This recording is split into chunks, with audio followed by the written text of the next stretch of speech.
하나님의 말씀은 사도행전 1장 15절 하반절에서 26절까지 말씀입니다. 신약성경 187쪽입니다. 그때에 베드로가 그 형제 가운데 일어서서 가로되 형제들아, 성령이 다윗의 입을 의탁하사 예수 잡는 자들을 지로한 유다를 가리켜 미리 말씀하신 성경이 응하였으니 마땅하도다. 이 사람이 본래 우리 수 가운데 참여하여 이 직무의 한 부분을 맡았던 자라. 이 사람이 불의 싹수로 밭을 사고 후에 몸이 곤두박질하여 배가 터져 창자가 다 흘러나온지라. 이 일이 예루살렘에 사는 모든 사람들에게 알게 되어 본 방언에 그 밭을 이루되 아겔다마라 하니 이는 피밭이라는 뜻이라. 시편에 기록하였으되 그의 거처로 황폐하게 하시며 거기 거하는 자가 없게 하소서 하였고, 또 일렀으되 그 직분을 타인이 취하게 하소서 하였도다. 이러므로 요한의 세례로부터 우리 가운데서 올리워 가신 날까지 주 예수께서 우리 가운데 출입하실 때에 항상 우리와 함께 다니던 사람 중에 하나를 세워 우리로 더불어 예수의 부활하심을 증거할 사람이 되게 하여야 하리라 하거늘, 저희가 두 사람을 전하니 하나는 바사바라고도 하고 별명은 유소도라고 하는 요셉이요 하나는 마띠아라. 저희가 기도하여 가로되 무사람의 마음을 아시는 주여, 이 두 사람 중에 누가 주의 택하신 바 되어 봉사와 및 사도의 직무를 대신할 자를 보이시옵소서. 유다는 이를 버리옵고 제 곳으로 갔나이다 하고 제비 뽑아 마띠아를 얻으니 저가 11 사도의 수에 가입하니라. 아멘. 사복음서의 마지막 결론장인 요한복음 21장은 교회의 역사와 사도들의 행적을 밝혀주는 사도행전과 맞물려 있다는 관점에서 대단히 중요하다고 했습니다. 이를테면 복음서와 사도행전을 이어주는 연결고리인 요한복음 21장 1절은 그 후에 라는 단어로 시작되고 있습니다. 우리는 성경을 읽다가 이런 표현을 만나면 긴장해야 합니다. 그 후에란 표현은 그 직전에 있었던 일을 바르게 알지 못하고는 그 이후의 내용도 제대로 파악할 수 없음을 뜻하기 때문입니다. 요한복음 21장 직전에 대체 무슨 일이 있었습니까? 요한복음 20장 19절에서 20절 말씀입니다. 이날 곧 안식 후 첫날 저녁 때에 제자들이 유대인들을 두려워하여 모인 곳에 문들을 닫았더니 예수께서 오사 가운데 서서 가라사대 너희에게 평강이 있을지어다. 이 말씀을 하시고 손과 옆구리를 보이시니 제자들이 주를 보고 기뻐하더라. 십자가에 못 박히셨다가 돌아가신 주님께서 벌써 부활하셨음에도 불구하고 그때까지 제자들은 주님의 부활을 믿지 못한 채 두려움에 떨며 소위 마가의 다락방에 숨어 있었습니다. 부활하신 주님께서는 그 한심한 제자들을 외면하시지 않고 도리어 친히 그들을 찾아가셨습니다.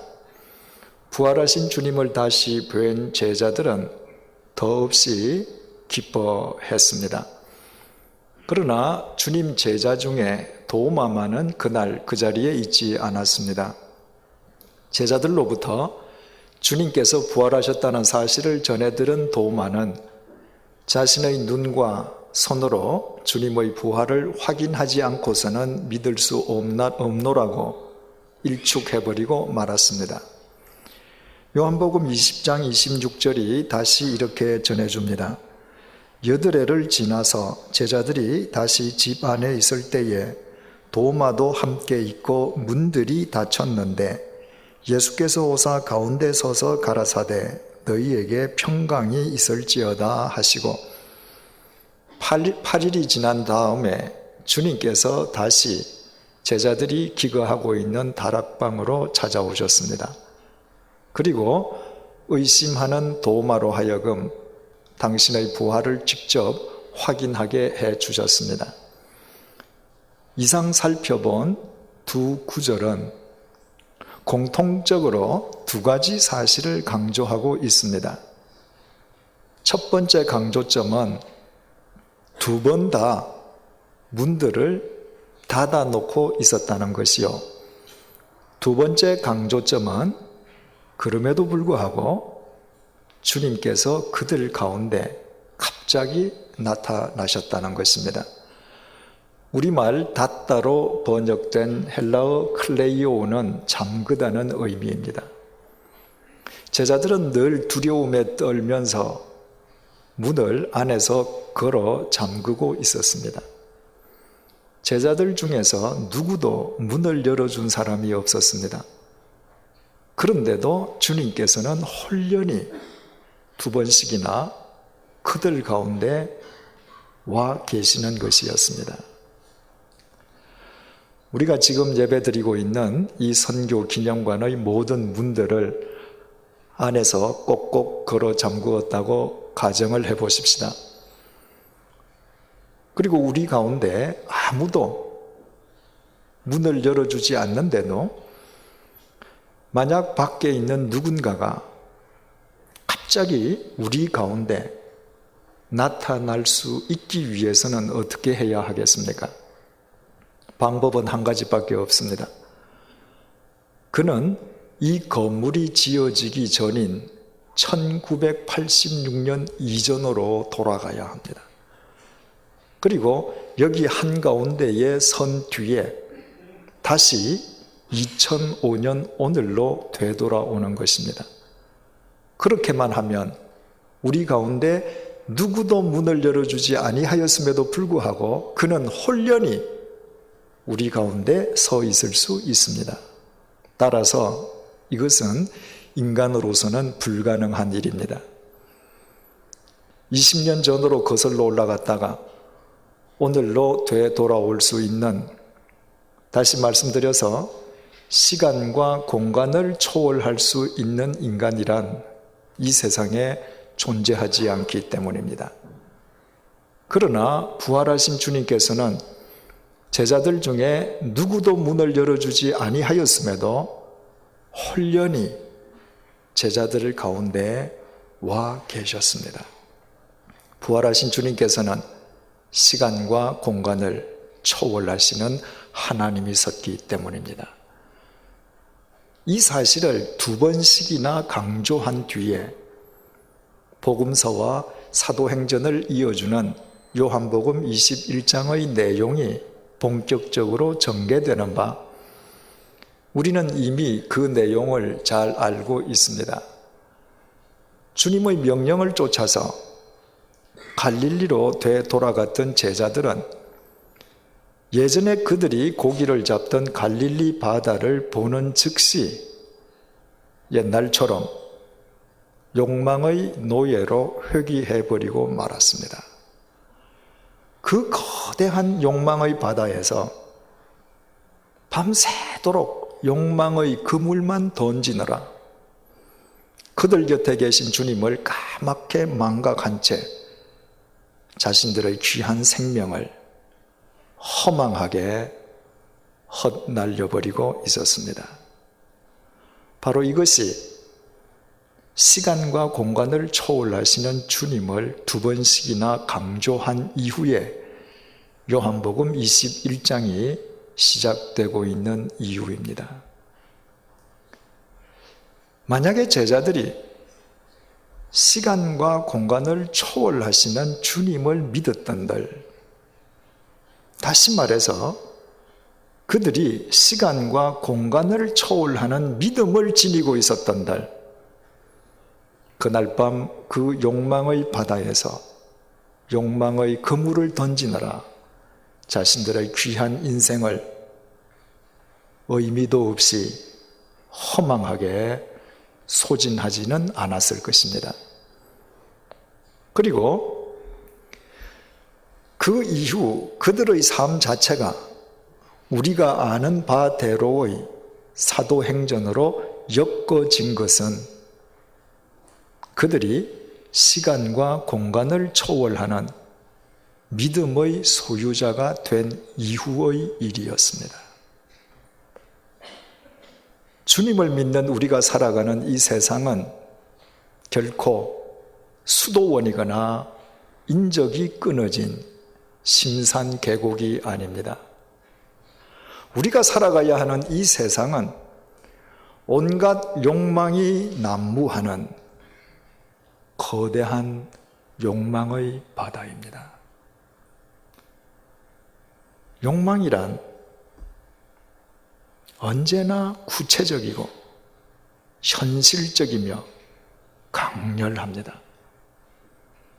그리스도인이란 그 강렬한 욕망의 바다 한가운데에서 욕망의 바다에 침몰함이 없이 도리어 길이요 진리요 생명이신 주님만을 쫓는 사람을 일컫는 말입니다. 그것은 말처럼 쉬운 일이 아닙니다. 그것은 시간과 공간을 초월한 믿음을 지닐 때에만 가능합니다.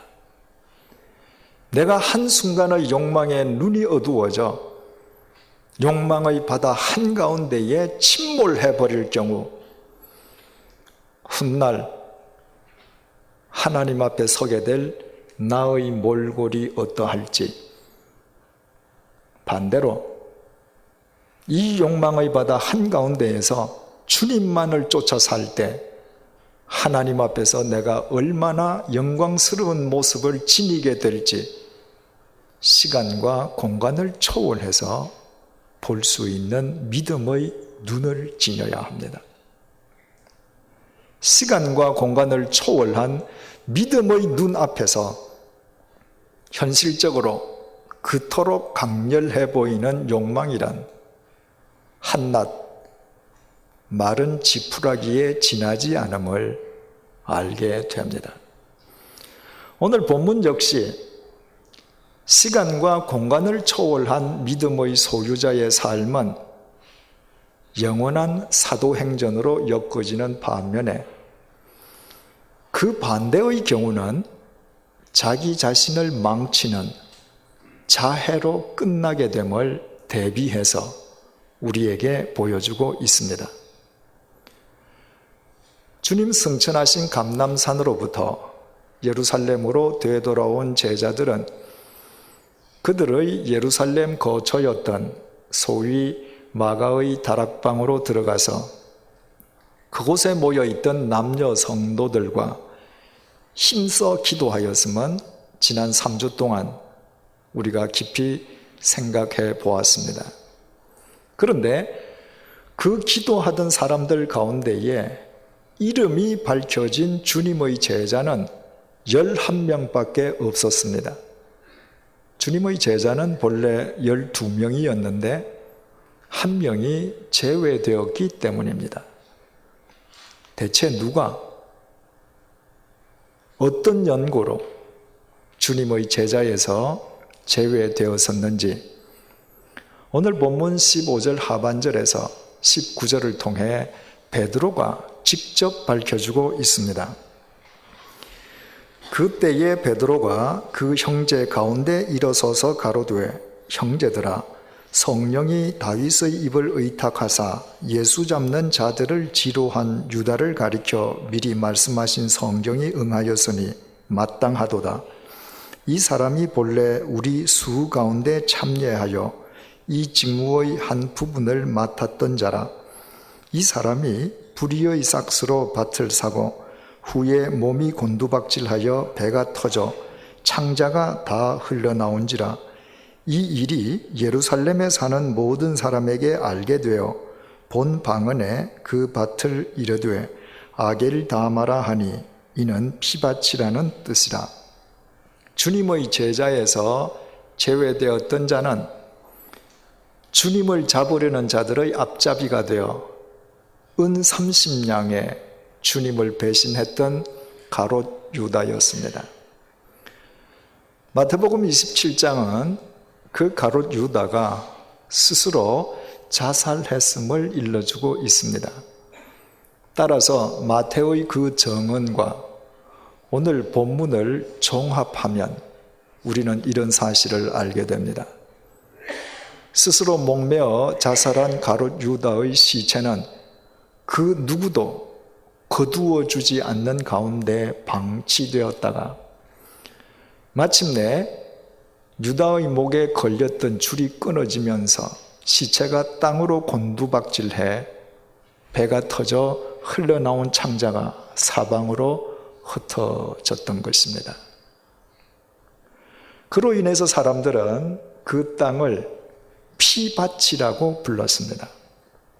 마태복음 27장에 의하면 그 땅은 은 30냥에 주님을 팔았던 가롯 유다가 뒤늦게 양심의 가책을 받고 되돌려준 돈으로 대제사장이 공동묘지를 만들기 위해서 구입했던 땅이었습니다. 그러나 사람들은 그 땅을 가롯 유다가 산 피밭이라고 불렀습니다. 저주받은 인간으로 인해서 땅마저도 저주받았다는 의미였습니다. 한마디로 본문은 스스로 목매어 자살한 가롯 유다의 말로가 얼마나 비참했던지를 우리에게 생생하게 보여주고 있습니다. 영광스럽게도 한때 주님의 제자였던 가롯 유다의 인생이 왜 이다지도 처참하게 막을 내렸습니까? 우리는 그 이유를 본문 23절로부터 26절에서 찾아보게 됩니다. 저희가 두 사람을 전하니 하나는 바사바라고도 하고 별명은 유스도라고도 하는 요셉이요 하나는 마띠아라. 저희가 기도하여 가로되 뭇 사람의 마음을 아시는 주여 이 두 사람 중에 누가 주의 택하신 바 되어 봉사와 및 사도의 직무를 대신할 자를 보이시옵소서. 유다는 이를 버리옵고 제 곳으로 갔나이다 하고 제비 뽑아 마띠아를 얻으니 저가 11 사도의 수에 가입하니라. 가롯 유다로 인해서 결혼이 된 사도 한 명을 보선하는 장면입니다. 성도들이 먼저 요셉과 마띠아를 추천한 뒤에 그들로 하여금 제비를 뽑게 해서 마띠아가 사도로 선출되었습니다. 성경이 사람을 선택할 때 제비를 뽑게 하는 것은 요행을 바라기 때문이 아니라 하나님의 섭리에 의한 하나님의 절대적인 선택을 믿었기 때문입니다. 그들이 제비 뽑기를 실시하기 전에 먼저 한 마음으로 기도를 드렸는데 그 기도 내용 중에 유다에 대한 언급이 있습니다. 유다는 이를 버리옵고 제 곳으로 갔나이다. 유다의 인생 말로가 그토록 비참했던 이유는 간단했습니다. 그가 제 곳으로, 자기 자신의 곳으로 갔기 때문이었습니다. 유다는 어떤 대가를 치를지라도 반드시 가야 하는 길을 간 것이 아니라 자기가 가고 싶은 욕망의 길, 욕망의 바다로만 향했습니다. 그것은 은 30냥의 스승을 배신하고 진리를 짓밟는 죽음의 길이었습니다. 그럼에도 유다가 그 욕망의 길, 그 욕망의 바다에 자신의 전 인생을 걸었던 대가로 그런 문자 그대로 피밭에서 비참한 최후를 맞고 말았습니다. 사도 베드로는 가롯 유다의 그토록 비참한 인생 말로는 바로 하나님의 말씀이 응한 것이라고 밝혔습니다. 본문 20절 말씀입니다. 시편에 기록하였으되 그의 거처로 황폐하게 하시며 거기 거하는 자가 없게 하소서 하였고 또 일렀으되 그 직분을 타인이 취하게 하소서 하였더라. 베드로는 시편 69편 25절 말씀과 109편 8절 말씀을 인용하면서 가롯 유다의 인생 말로를 설명했습니다. 주님의 제자였던 가롯 유다 역시 하나님의 이 말씀을 몰랐을 리가 없습니다. 그러나 가롯 유다는 이 말씀을 믿지는 않았습니다. 그는 시간과 공간을 초월하는 믿음을 소유한 자는 아니었던 것입니다. 자신이 진리를 외면하고 욕망의 바다 한가운데 빠져 제 곳으로만 향할 때 그 인생이 얼마나 비참하게 끝날지를 볼 수 있는 시간과 공간을 초월한 믿음의 눈을 지니지는 못하고 있었습니다. 바로 그것이 가롯 유다의 비극이었습니다. 가롯 유다와는 대조적으로 나머지 11명의 사도들은 전혀 다른 길을 걸었습니다. 그들이 어떤 길을 걸었었는지는 가롯 유다로 인해 결혼이 된 한 명의 사도를 보선하기 위한 원칙을 베드로가 밝힌 내용 속에 들어 있습니다. 본문 21절에서 22절 말씀입니다. 이러함으로 요한의 세례로부터 우리 가운데서 올리워 가신 날까지 주 예수께서 우리 가운데 출입하실 때에 항상 우리와 함께 다니던 사람 중에 하나를 세워 우리로 더불어 예수의 부활하심을 증거할 사람이 되게 하여야 하리라. 나머지 제자들은 가롯 유다처럼 욕망을 따라 제 곳으로 가지 않았습니다. 그들도 한때는 욕망의 바다 속에서 허우적거리기는 했지만 그러나 시간과 공간을 초월하시는 주님을 믿음으로 시간과 공간을 초월하는 믿음을 소유함으로 욕망의 법칙이 인간을 오글가매는 욕망의 바다 한가운데에서 도리어 주님의 길을 쫓아 살았습니다.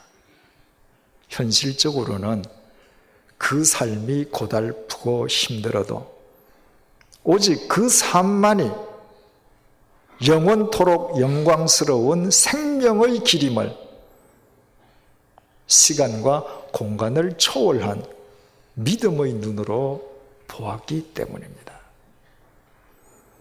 그리고 그들이 믿고 보았던 대로 그들의 삶 자체는 인류의 역사를 새롭게 하는 사도행전으로 영원히 세워졌습니다.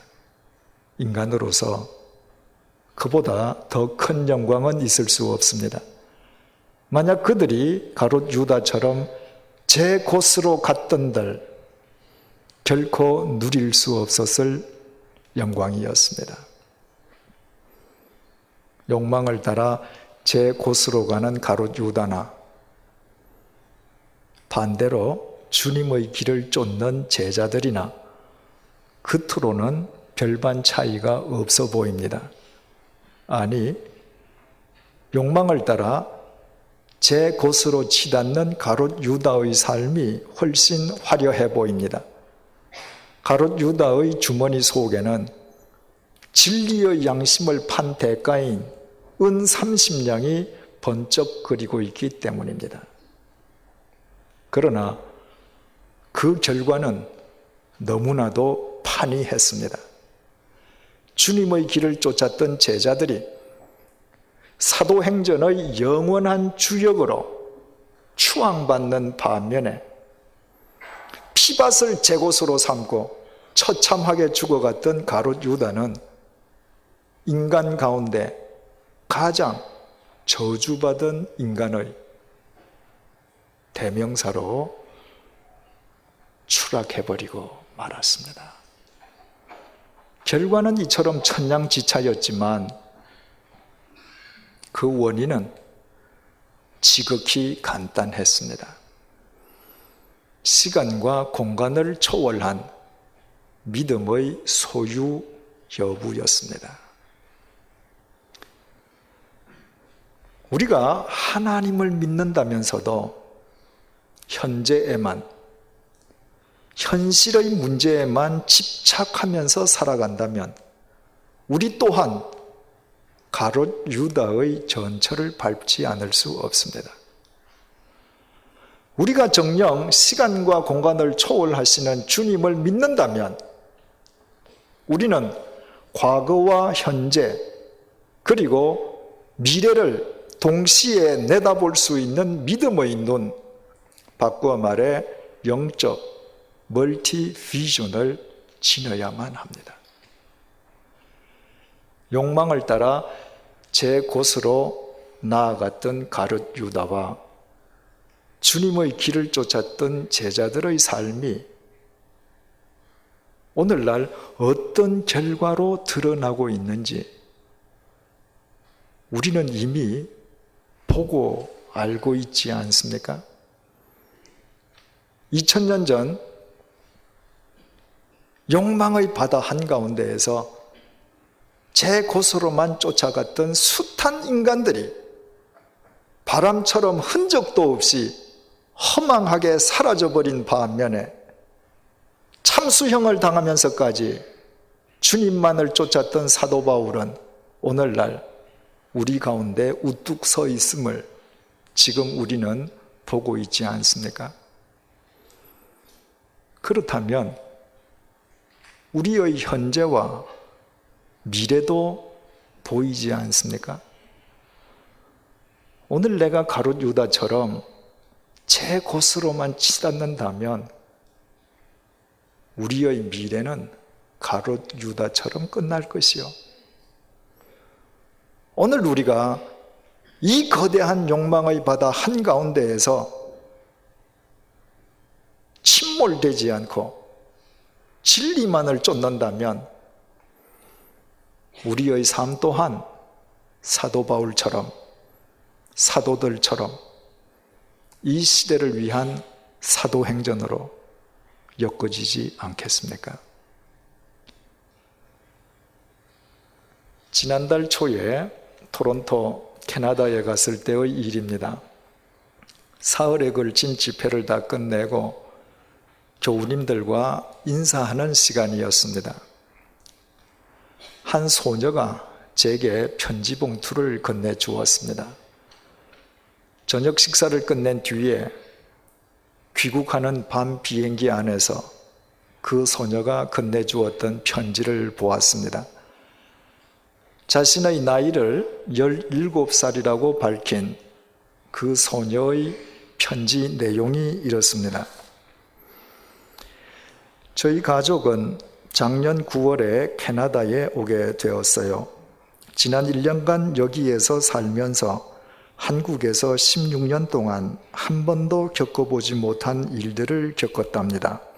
도둑을 맞고 집에 불이 나서 3달 동안 떠돌이 생활을 하고 학교에 가면 말도 통하지 않고 너무나도 힘들어서 얼마나 하나님을 원망했는지 몰라요. 그러나 아빠는 늘 큐티하며 기도하라고만 하셨죠. 정말 기가 막혔어요. 우리를 이렇게 힘든 구덩이에 빠뜨린 게 하나님인데 무슨 기도냐고요. 그러나 차마 아빠가 무서워 말은 못하고 억지로 큐티와 기도 신용만 했지요. 그러다가 얼마 전부터 액세서리 가게에서 아르바이트를 시작하게 되었어요. 제 손으로 돈을 벌다 보니 이상하게도 욕심이 마구 생기는 것이었어요. 계속 모으고 싶고 모든 것을 다 갖고 싶은 거 있잖아요. 그래서 저도 모르게 가게에서 도둑질을 하고 말았어요. 처음에는 작은 액세서리 하나를 훔쳤는데 주인이 모르니까 우와 좋구나 하며 계속 물건을 훔치다가 끝내 들통이나 경찰서에 잡혀갔어요. 다행히 아직 미성년자라고 감방에 넣지는 않았어요. 그리고 그 다음날 저녁 목사님 집회에 참석하여 설교 말씀을 듣는데 이건 하나님께서 나 들으라고 준비하신 집회구나 하는 생각이 들면서 얼마나 마음이 찔렸는지 몰라요. 2000년 전 세상 욕망을 쫓던 자들은 이름도 없이 사라져 버렸지만 진리를 쫓던 사람들은 영원히 살아있다. 시간과 공간을 초월하여 과거와 현재 그리고 미래를 동시에 볼 수 있는 믿음의 시선을 지닌 사람이 되라고 설교하시는데 그때 하나님께서 너 들었지? 지금처럼 욕심을 마다 않으면 어제 경찰서 잡혀간 건 아무것도 아니야. 그러나 네가 진실한 크리스찬으로 살면 내가 너를 통해 큰 일을 할 거야. 자, 이제부터 어떻게 살래? 하고 물으시는 것 같았어요. 그래서 앞으로 정말 주님을 믿는 하나님의 딸로 살아가겠다고 하나님께 굳게 다짐을 드렸지요. 캐나다에 와서 형편없이 살던 제게 이런 귀한 기회를 주신 하나님께 감사드리면서 이 글을 씁니다. 나이는 불과 17세에 지나지 않는 소녀이지만 얼마나 보배로운 믿음인지 모르겠습니다. 이 소녀가 나이는 어릴지언정 우리 모두가 본받아야 할 믿음이 아닐 수 없습니다. 오늘은 주님의 성탄을 기리고 다시 오실 주님을 대망하는 대강절 두 번째 주일입니다. 2000년 전 짐승의 외양간에서 태어나셨던 주님께서는 당신을 제물 삼아 십자가에서 우리의 죄값을 치르시고 부활하심으로 죄와 사망의 올무에서 우리를 해방시켜 주시고 우리에게 영원한 생명을 주셨습니다. 그 주님께서는 2000년이 지난 오늘 이 시간에는 성령 하나님으로 우리와 함께하고 계십니다. 그리고 언젠가 하나님께서 작정하신 때가 되면 그분은 인류와 역사의 심판주로 재림하실 것입니다. 사랑하는 형제자매 여러분, 이처럼 시간과 공간을 초월하시는 주님 안에서 우리 모두 현재와 과거 그리고 미래를 동시에 내다보는 믿음의 눈을, 영적 멀티비전을 가지십시다. 그 믿음으로 이 거대한 욕망의 바다 한가운데에서 침몰하는 것이 아니라 도리어 유유하게 욕망의 바다를 헤치며 주님만을 쫓아가십시다. 그와 같은 우리의 삶은 반드시 이 시대를 위한 사도행전으로 영원히 세움을 받을 것입니다. 시간과 공간을 초월하시는 주님께서 시간과 공간을 초월하는 믿음을 지닌 우리를 통해 시간과 공간을 초월하여 역사하실 것이기 때문이면 두말할 나위가 없습니다. 기도하시겠습니다. 주님, 가롯 유다도 주님의 제자였습니다. 그 역시 3년이나 주님과 함께 살았지만 시간과 공간을 초월하는 믿음의 눈을 가지려 하지는 않았기에 고작 은 30냥의 욕망을 쫓아 제 곳으로 갔다가 저주받은 인간의 대명사로 전락하고 말았습니다. 이 어리석은 가롯 유다가 곧 우리 자신임을 이 시간 깨닫게 해주셔서 감사합니다. 오직 자기 욕망에 눈이 멀어 멸망의 제 곳으로만 달려가던 우리 자신의 실체를 보게 해주셔서 정말 감사합니다. 이제 뜻깊은 대강절을 맞아 우리 모두 시간과 공간을 초월하는 믿음의 눈, 과거와 현재 그리고 미래를 동시에 내다보는 영적 멀티비전을 갖게 도와주십시오. 그리하여 이 거대한 욕망의 바다 한가운데서 침몰함이 없이 도리어 우리의 삶이 이 시대를 밝히고 맑히는 영원한 사도행전으로 엮어지도록 인도해 주십시오. 주님께서 이 땅에 오시어 십자가의 보혈로 우리를 살려주신 진정한 이유가 이것임을 일평생 잊지 않도록 도와주십시오. 예수님의 이름으로 기도드립니다. 아멘. 우리 주 예수 그리스도의 은혜와 하나님의 사랑과 성령님의 교통하심이 시간과 공간을 초월하여 과거와 현재와 미래를 동시에 내다보는 믿음의 눈을 소유하고 살아갈 것을 소망하는 주님의 사람들과 100주년 기념교회 위에 이제로부터 영원토록 함께 해 주시기를 간절히 축원하옵나이다. 아멘.